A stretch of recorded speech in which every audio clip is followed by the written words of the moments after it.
Your cart shows $29. At checkout, two numbers sit next to each other. $5.99 for shipping, or a message telling you that a few more dollars would unlock free delivery. You don't need anything else. But you add a product you weren't planning to buy, watch the shipping charge drop to zero, and feel like you found a loophole in the system. The truck still has to come. The box still has to be packed. Somebody still has to carry your order from a warehouse to your door. And none of that stopped happening just because the number on your screen hit zero. The bill didn't vanish. It changed pockets. Many major retailers use some version of this same trade-off, and each version is a different economic bet. One retailer sets a minimum cart value and lets you shop your way past a fee.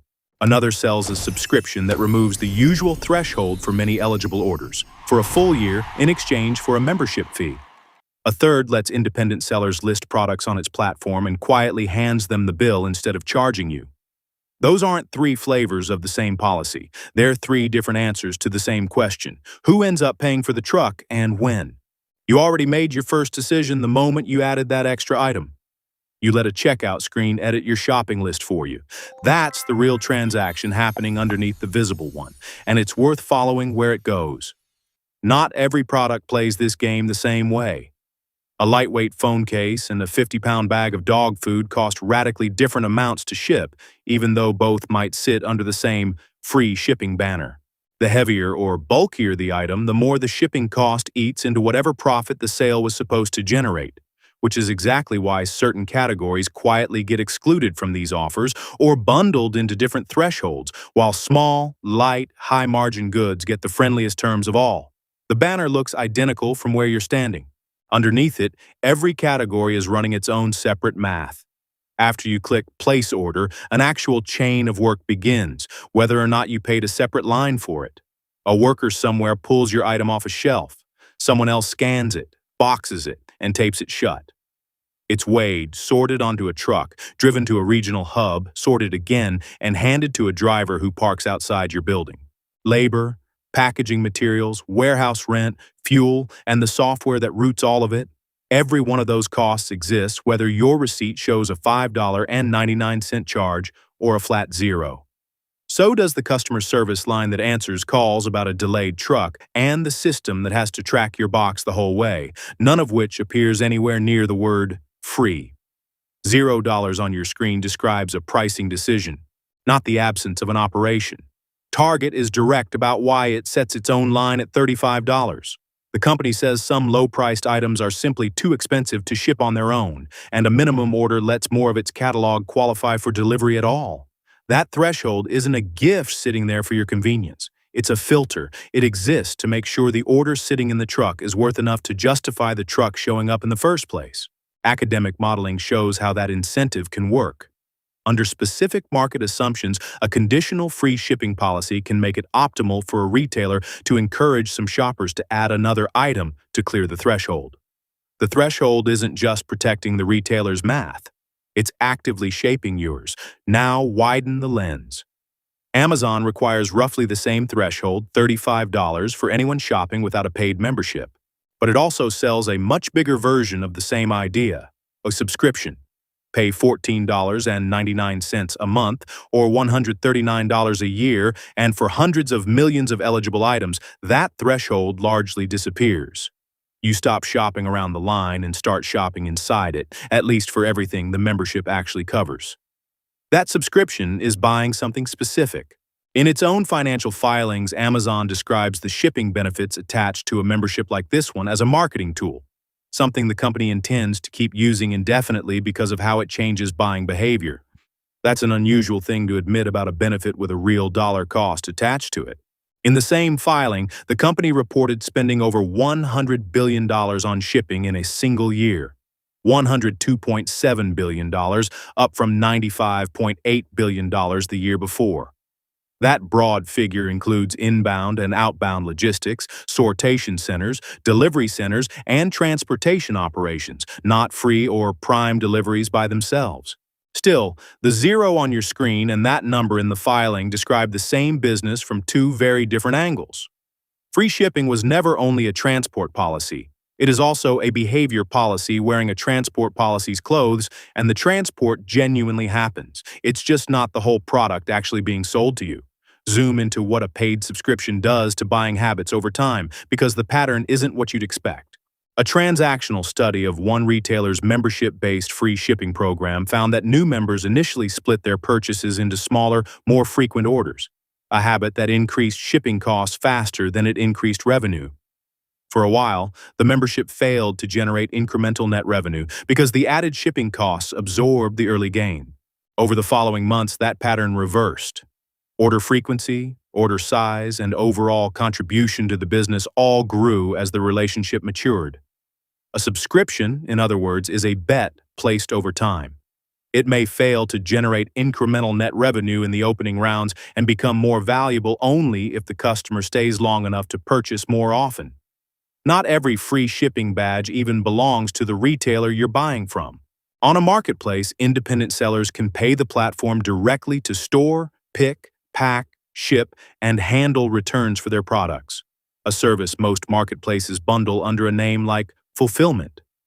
The platform charges that bill to the seller first, even if the seller later absorbs it in margin or reflects part of it in the product's economics, and the bill itself isn't flat. Fulfillment pricing is typically calculated using the product's price, weight, and dimensions, which means a heavy or bulky item can cost a seller far more to fulfill than a small item selling at the exact same price. Amazon's own reporting group's fees paid by third-party sellers, including fulfillment and shipping charges, inside a category that brought in roughly $172 billion in 2025. Separate from the nearly $50 billion generated by subscription memberships in the same period. These are two large revenue streams sitting around the same free shipping ecosystem, though the company doesn't disclose how much of either one actually offsets delivery costs. Either way, neither one touches your card directly at checkout. For the seller sitting on that marketplace, fulfillment fees create their own fork in the road. They can absorb the charge and accept a thinner margin. They can raise the price of the product itself, which risks losing the sale to a competitor listed a few dollars cheaper on the same page.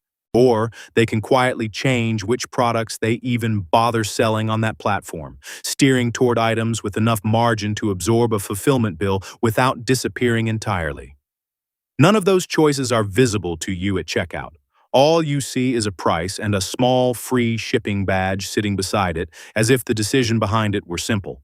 None of this works without scale, and scale genuinely helps. A retailer with enough volume can build warehouses closer to its customers, fill trucks completely instead of partially, negotiate sharper shipping rates with carriers, and combine several items from one order into a single box instead of shipping them separately. Every one of those moves lowers the true cost of moving a single package. This is real efficiency, not an illusion invented to justify a marketing line. It's the reason a 5-person online shop usually can't offer the same deal a giant retailer can. But that efficiency has to be built before it can be used. Warehouses get constructed, trucks get leased, and drivers get hired based on a bet about how much volume is coming, not the volume already sitting on the books. Scale isn't a switch a retailer flips. It's an investment made years ahead of the demand it's supposed to serve. But scale cuts both ways, and that's the paradox sitting at the center of this whole system. The same convenience that lowers cost per package also increases how many packages exist in total. Once shoppers stop feeling the cost of shipping, they order more often, in smaller batches, with less planning ahead of time. A retailer can watch its cost per delivery fall while its total delivery bill climbs, because thousands more people are now making the trip who wouldn't have bothered otherwise. Growth doesn't resolve the tension between free and expensive. It just moves that tension from the size of each package to the size of the entire operation, which means every new warehouse, every added truck, and every new hire in the fulfillment network becomes another fixed cost the free shipping math has to justify. That scale advantage creates pressure well beyond the retailers big enough to afford it. Once a handful of giants make free shipping the default expectation, smaller retailers face a decision none of them actually wanted. Match the offer without the volume to make the math work, restrict it so tightly that it stops feeling like a benefit at all, or compete on something other than price and shipping entirely. None of those options is free in the way the badge on the checkout page implies. The competitor with 100 warehouses set the terms of a game that a competitor with 3 warehouses still has to play. There's a second cost hiding inside all this convenience: the reverse trip. When shipping feels free, people take more chances on products they're unsure about. An extra size, a color they might not love, something added purely to clear a threshold rather than because they wanted it. Research tracking one retailer's free shipping promotion found that it increased spending on exactly those riskier purchases and raised the return rate high enough that, in that company's own simulation, the promotion grew total sales while shrinking profit. A return package doesn't just fail to generate revenue. It can add reverse shipping, inspection, restocking, repackaging, or liquidation costs on top of the fulfillment expense that already happened once. Strip away the branding, and the mechanics come down to fairly simple arithmetic. Imagine an order whose product margin is smaller than its fulfillment cost. On its own, that single transaction loses money. Add another high-margin item to the same box or enough profitable future purchases from the same customer, and the relationship may eventually recover the difference. Free shipping was never a cost the retailer decided to stop charging. It's a bet that something else attached to the order, a bigger cart, a membership fee, a future purchase, will cover the exact gap that shipping leaves behind. There's also a one-way pressure baked into this whole system, and it makes the bet harder to walk away from once it's placed. Once shoppers get used to seeing a path to a $0 shipping line, taking that path away carries its own risk. Raise the threshold, cancel the subscription perks, or start charging for delivery again, and retailers have reason to fear that a newly visible fee will hurt conversion. Shoppers tend to notice a fee far more sharply than they ever noticed its absence. That possibility gives the benefit strategic inertia. Once free shipping becomes part of the customer promise, removing it is no longer a purely logistical decision. There's one more pocket in this chain, and it's the hardest to see because it never shows up on any single receipt: the value of you coming back. A retailer that loses money shipping today's small order isn't necessarily losing money on you as a customer. It's betting that today's order is the first of many, and that the relationship, not the transaction, is what eventually pays the bill. That bet works often enough to keep the entire system running, and fails often enough that shipping costs remain a genuinely contested line item inside plenty of retail budgets. Run the version of this system that actually holds together. A shopper adds 2 or 3 items they already plan to buy, crossing the minimum without stretching their budget at all. The retailer consolidates everything into one box, ships it from a warehouse near that shopper's zip code, and slots it onto a truck that's already full of other deliveries on the same street. The extra revenue from the fuller cart, combined with the efficiency of the fuller truck, comfortably covers the cost of delivery. Nobody loses in that version. The shopper gets a genuine discount. The retailer gets a genuine, sustainable transaction, and the whole exchange holds up under its own weight. Nobody had to be tricked into anything for the math to work. Now run the version that quietly breaks instead. A retailer promises fast, free delivery on items that are cheap, heavy, or bulky: furniture, groceries, low-margin electronics that barely clear a profit to begin with. Shoppers place small orders constantly instead of consolidating them because there's no cost signal telling them not to. Products ship from whichever warehouse happens to have stock that day, not the one closest to the customer. A meaningful share of those orders come back as returns, unopened or barely used.